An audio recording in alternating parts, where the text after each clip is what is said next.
watching PowerNation. Today on Music City Trucks. It's a big day because we get to introduce our newest project, this 1974 Ford Bronco. We'll test it out, tear it down, Look at that. and blast it.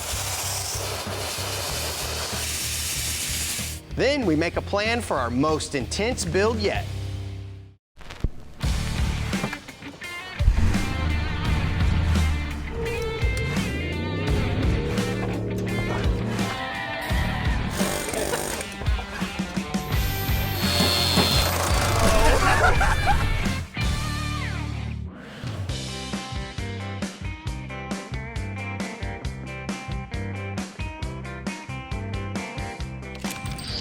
Hey everybody, welcome to Music City Trucks. It's a big day for us because we get to introduce our newest build. This is probably our favorite project of the season, not only because it's a first-gen Bronco and they're super hot, but Mark and I are huge Bronco fans. Yep, I've got my 73 and my 74 here. I have my 82 Bullnose. It's pretty much a Woods toy. Yeah, it got you here though. Yeah. So needless to say, we are super excited to tackle this project. Now this 74 Bronco has put nearly 50 years worth of work in, and Mark and I decided it's time for it to retire into a life of relaxation. So we came out to his property to put in its last day of work and have some fun. But before we do that, we thought it'd be cool to show you guys a little history about the Ford Bronco and why they're so cool. Oh, it's definitely cool. Starting in the early 60s, Ford Motor Company saw an opportunity to dive into the four-wheeling market. Using Jeep and other utility vehicle owners as their study group, they created a sport utility vehicle that did everything the other guys were doing, but better, including the ability to cruise at highway speeds, climb steeper grades, and with better ride quality and comfort. Thus, the Bronco was born in 1966. It evolved over the years, becoming full-size and on an F-150 base chassis in 1978. Then, after 30 years of production, it was canceled in 1996. When the resurrection of the brand was announced by Ford in 2020, it became an instant favorite, with design and function mirroring its earliest ancestor and creating a whirlwind of interest in the original like it hasn't seen since the 60s. Well, Brandon, what do you think of this thing? This is only the second time I've ever been in a first gen. The first time was our intro. Wow. Yeah. And this is a lot different too, no top. This one's definitely different. No top, no doors, a little bit rougher. Yeah, but it's character. Oh yeah. Let's just hammer it out. What do you want to do to this thing? Well, I think we have to make it nice. I mean, if this is what we're calling our build that we really wanted to do this season, yeah, we got to put it up a notch. And I'm not saying compare it to other people. I'm saying there's just some nice Broncos out there. They're nice Broncos. I'm just saying put it at a level that we're really proud of, that we can call our dream Bronco. Goes without saying, I'm an early Bronco guy. I mean, I've owned them for over 20 years, and this is my opportunity to build the Bronco that I've always wanted to build, but I don't want to just build my dream Bronco. I want to build the dream Bronco. Yeah. And, you know, there's a lot of people out there building really high-end Broncos, and I don't think we need to use what they're doing as the bar. We just need to build the nice Bronco that we think sets the bar for us. This is a perfect platform. It's an empty tub, pretty much. Speaking of empty tub, you know, these things came from the factory three ways. You could get a Roadster, you could get the pickup or the half cab, or you could get the wagon or the full top. What do you like? I'll be honest, I'm more traditional in the Bronco sense of the full top, the SUV. Yep. I would do that, but I like having no top. So I would say half Roadster with the full top. I know this isn't a Roadster body, it just has no doors. Right, or top. But this is cool. Do you have a list of must-haves? A must-have list. Something overhead cam.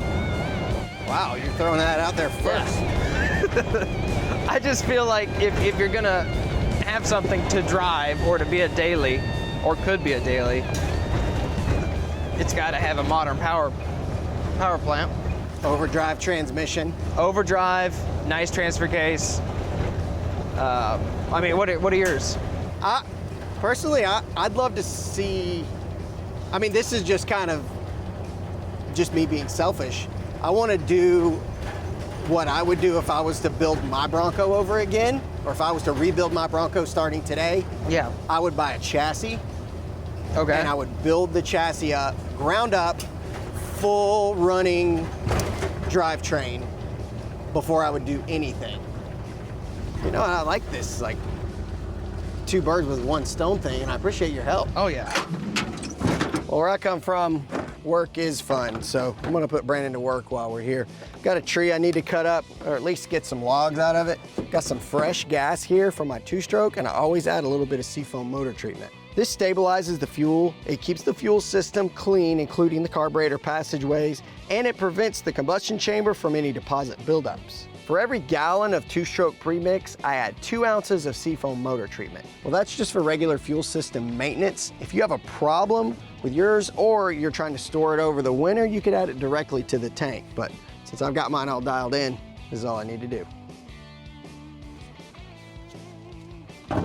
Full. Ready to go. I'll grab what you cut. So. All right, sounds good to me.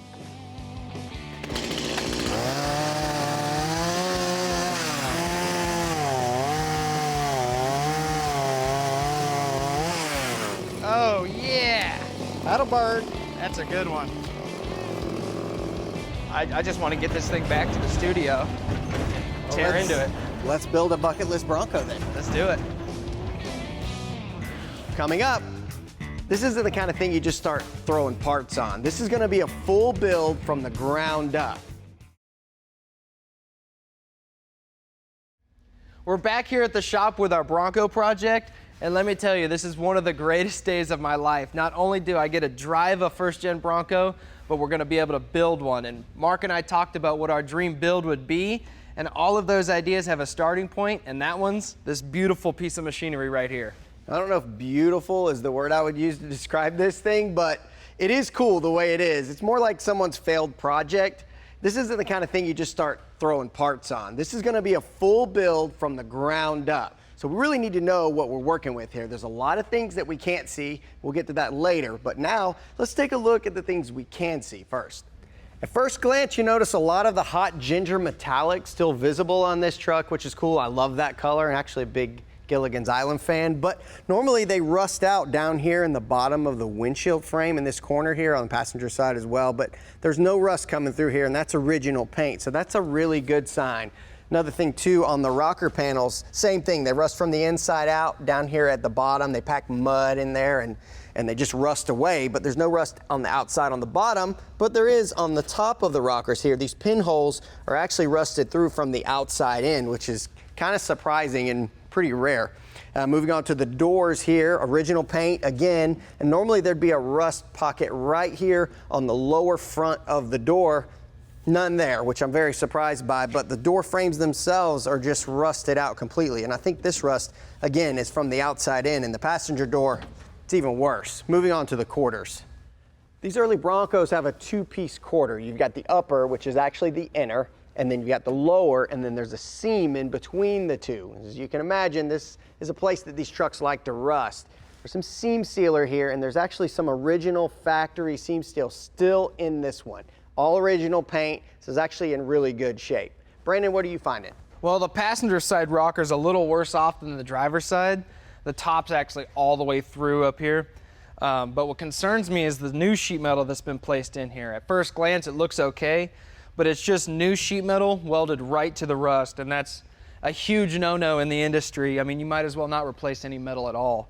The door hinges themselves, every single bolt is broke off, and that could have been easily avoided by some SeaFoam deep creep or a little bit of heat. Those things would have came right out. And that's just a few examples of efforts misplaced on this project.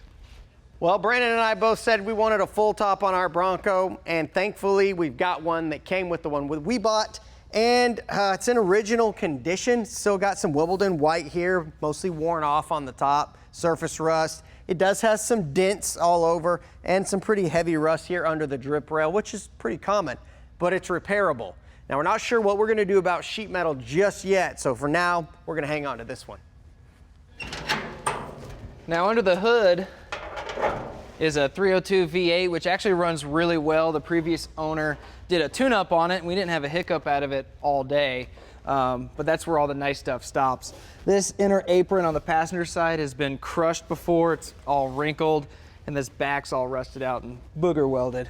This side, well, it's not quite as bad. The apron's in good shape. The fender well, the firewall, and the cowl all have original paint on them. A little bit of rust here, but it's repairable. The hood's completely trashed. It's even got the crack here like they all do. Surprised it doesn't have the strap with the rivets in it to fix it. Yeah, and I mean, it's got some upgrades like brakes, tune-up, like I said, new radiator. I mean, that's fine and all if you're building a rat rod, but this is clearly something that he was trying to make a nice project. Yeah, he got a pair of fenders off an earlier Bronco, had them blasted, installed them, and then let them rust, which I just don't understand that. Yeah, I mean, this is a clear example of somebody in over their head on a project and just doesn't know how to finish it, which happens a lot. Yeah, so the best thing for us to do is just tear this thing all the way down. We're gonna get it down to the bare tub and get it blasted, see what we're working with. That's next. Up next, teardown begins.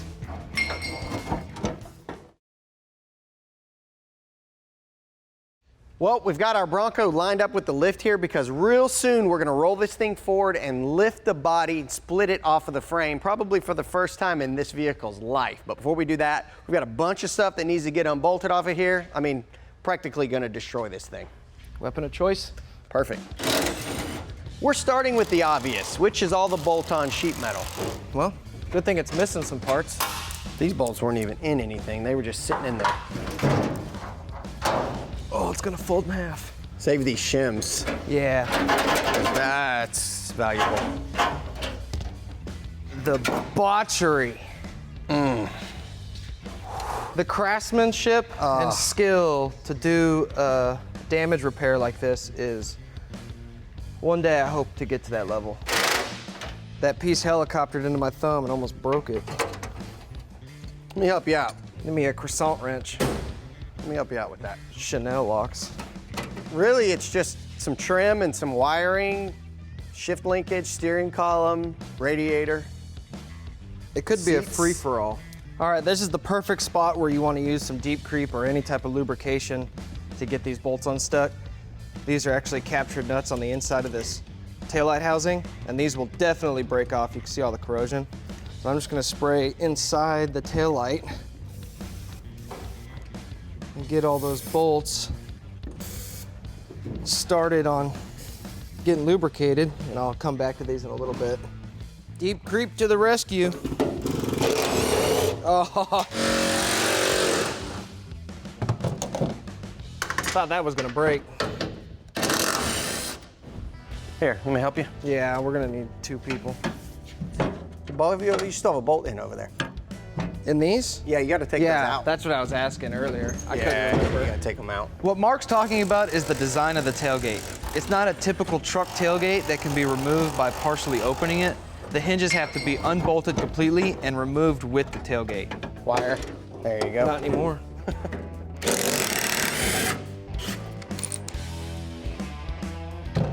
Wobble, baby, wobble. Now we're getting down to some of the more tedious tasks, like removing the steering column. Probably would have been easier if I took the steering shaft off, huh?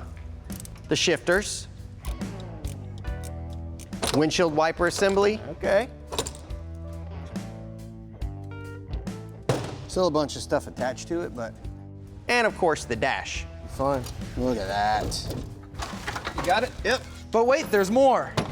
Like the heater box, door strikers, pedal box, and the windshield. The seat's out, it's time to go up. At least we hoped.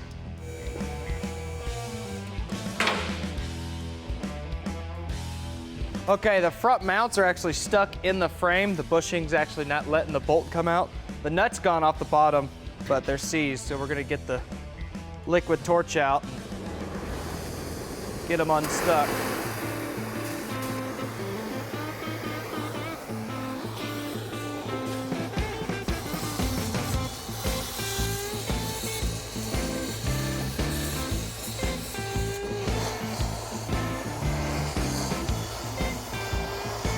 Ready? Yep. You could say things are getting pretty serious now.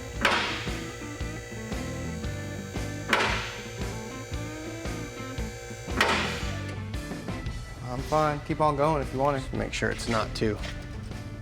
Oh, nice. It is a little heavy in the rear, but we'll be all right. She'll never be the same. Well, that was easy. Yeah, let's just leave that thing right there and get it out of our minds for now because we've got enough here to focus on. Man, this tub's pretty rough. I think the next thing to do is get it square, put it on the rotisserie, and blast this thing. Yeah, and then that'll give us a better idea of what lies ahead because from where I'm standing, this thing is pretty bad. Yeah. Up next, I'm having a blast. I see what you did there, Brandon.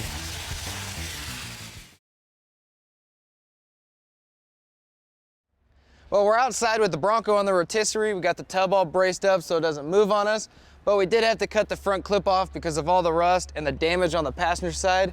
We were gonna have to replace the sheet metal anyway, so we went ahead and cut it off and put it on this next set of mounting holes. And now it's time to get this thing blasted all the way down to the bare metal. That way we can see exactly what we're starting with. In order to do that, we're gonna use the Dustless blasting mobile system. The DB500S has a compact layout with everything easily accessible.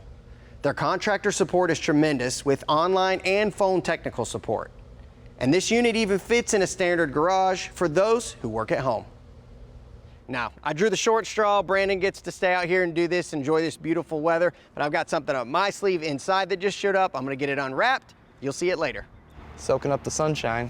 This Dustless blasting setup's a pretty versatile machine. Makes quick work of most surfaces, especially our Bronco and how small it is. We'll have this thing done in no time.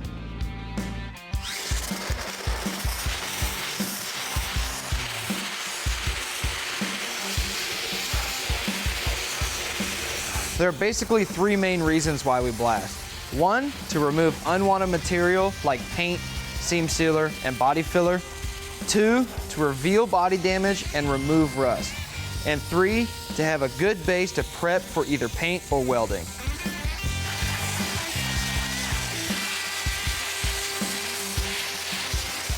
And this Dustless blasting system has a 60-minute runtime, which means I don't have to stop as often to refill with media. After stripping the outside sheet metal, it's time to roll this thing over and expose the real problem spots on these trucks.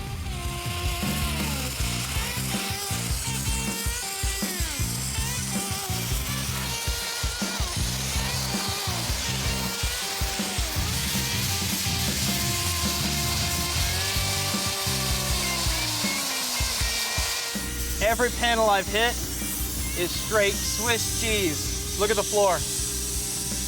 I mean, when I tell Mark about this, he's not gonna be too happy. But I gotta keep moving, get this thing done.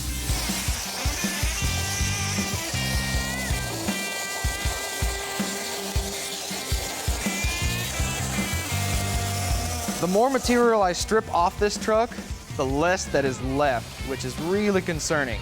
I'm starting to think that there's not a whole lot that's usable on this tub. And again, that's concerning. But I gotta finish it off and get it back to the studio.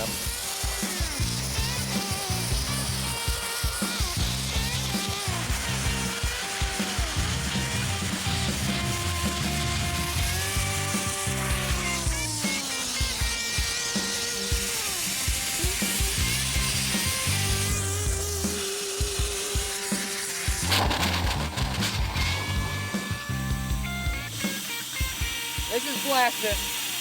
I'm beat. I'm gonna change.